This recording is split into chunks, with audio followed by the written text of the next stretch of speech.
Good day, beautiful, bountiful, beloved, immortal beings, and good-looking people. Remember, you're good-looking, so always looking for and finding the good. We want to find good. I'm curious about New Year's. Is it always January 1st? Has it always been this way? Well, the simplest answer is, of course, no.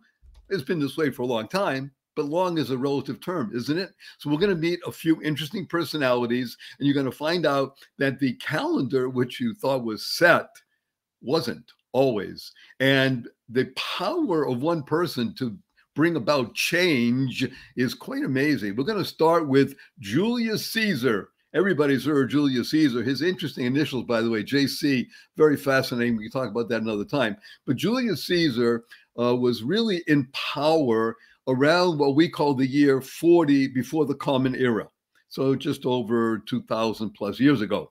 And he recognized at the time, as did the entire Senate and the population, that the civic calendar and we will call the ceremonial calendar were out of sync by about 10, 12, 13 days. So what he did, things never change in politics, he issued a commission to study the situation. And they found the greatest astronomer in the time, who was a Greek astronomer living in Alexandria. And he proposed the calendar situation that rings true to us today, which is 12 months, 30 days or 31 days in each one of the 12 months, with February as 28th, but never a February 29th, because you would have a leap year, and that would be February 29th every 4 years or so. And that was adopted. Now, by the way, at the same time, in addition to having a new calendar and setting everything straight, two things happened. Number one, Julius says, wait a minute, one of those months should be called after me. And it was dubbed July. And that's how we have July. And of course, July was a month of 31 days, because you couldn't have more than 31, and you didn't want to be less than a regular person. So 31 days in July. And the new year began on March 25th, because that makes the most sense. I mentioned before, springtime is a time of renewal. That is a good time for having a new year. So that was the way things were for many hundreds of years. Let's call it 1,500 plus years. But around the year 1527, 1530, 40 plus minus, around there, the Catholic Church was then completely dominant in Europe, which we're talking about is the source of our calendar situations. The Pope recognized that everything was out of sync again by about 10 days or so. And the key for the calendar in the Catholic Church, as in any religious organization, is religious holidays.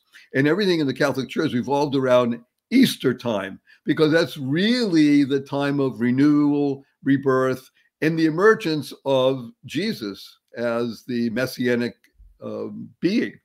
And so it wasn't January 1st. So again, a commission was brought together to say, what are we going to do with the calendar? And we are now going to issue a new calendar, says the current Pope, Gregory XIII. But here's what gets really fun. So put on your seatbelt, hold on. Around the year 1527 or so, there was a king in England. His name was Henry VIII. Yes, that remarkable, interesting being. And he married a number of wives, but his first wife, Catherine, was Catholic, and so was Henry. But he didn't want to be married to her any longer because she could not produce a male heir. Yes, he was sexist, leave that all aside. So he wanted to divorce Catherine. The Pope wouldn't let him. He secretly married Anne Boleyn, and the Pope excommunicated him.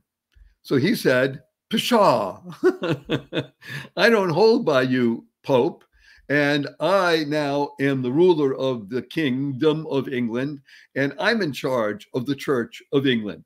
And Parliament went along with him and created the Supremacy Act, which meant that the king had the power. He was supreme, and he now led the Church of England, the Anglican Church, which, by the way, mimics in almost everything the Catholic Church, but it was run officially by Henry. So when along came later the Pope Gregory to say, hello, we have a new calendar. And this was in 1582. And we're changing the new year from March 1st to January 1st. And we're shifting everything a number of days, and everything's going to align again. And we know what to do and make sure it's going to last for eternity. Well, England said, no, thank you. What do you mean? England said no, thank you. That's right. They opted out. They did not accept the Gregorian calendar.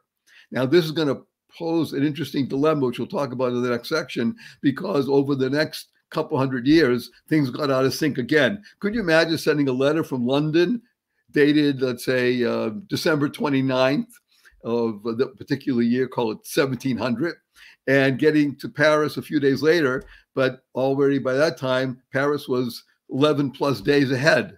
So communication was very difficult. And in addition to that, the Greek Orthodox Church and the Russian Orthodox Church, which are almost the same, decided also not to adhere to the Pope's calendar and maintained the Julian calendar. So you're talking about vast swaths of earth and hundreds of millions of adherents not all adhering to the same calendar. So we're going to leave it right here for the moment, but suffice it to say, a new calendar comes along and it says that January 1st is the New Year's and not March 25th, which, by the way, a lot of people also celebrated April 1st as New Year. We'll talk about that next time. That's where the whole idea of April Fools came along. And in the next part, we'll tie it all together and give you a package that you'll enjoy. You can tell over whoever wants to listen when you celebrate New Year's. So our blessing to you is go forth, live exuberantly, spread the seeds of joy, happiness, peace, and